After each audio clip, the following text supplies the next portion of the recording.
guys. Panit taong apple. Sabi ni Regina, siya mismo ang pumili sa dalawa.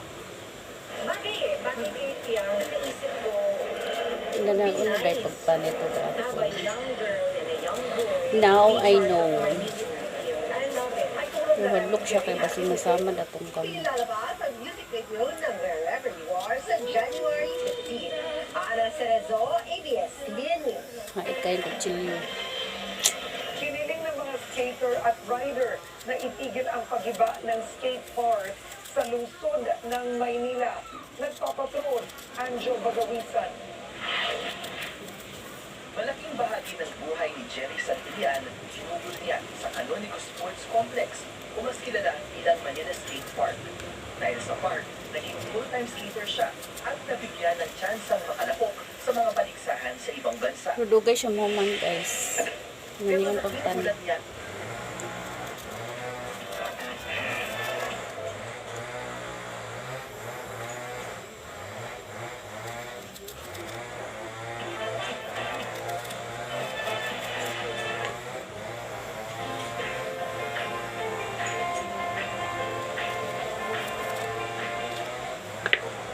noong isang liga ang skate park.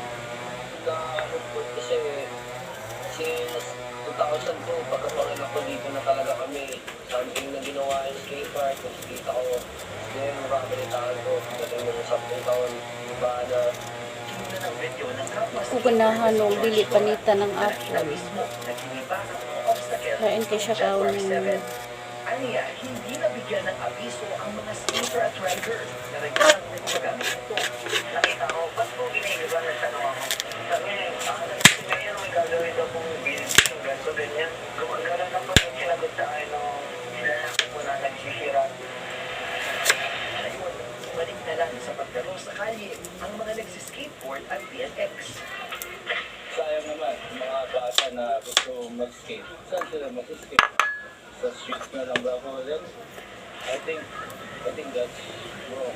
Kaya natin silang pisitahin. Ang mga tanod, security guards. Kasi, wala na to.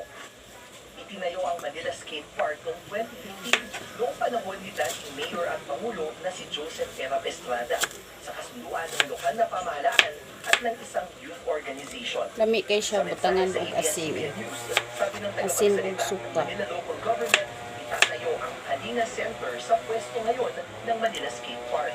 Dagdag ng LGU, plano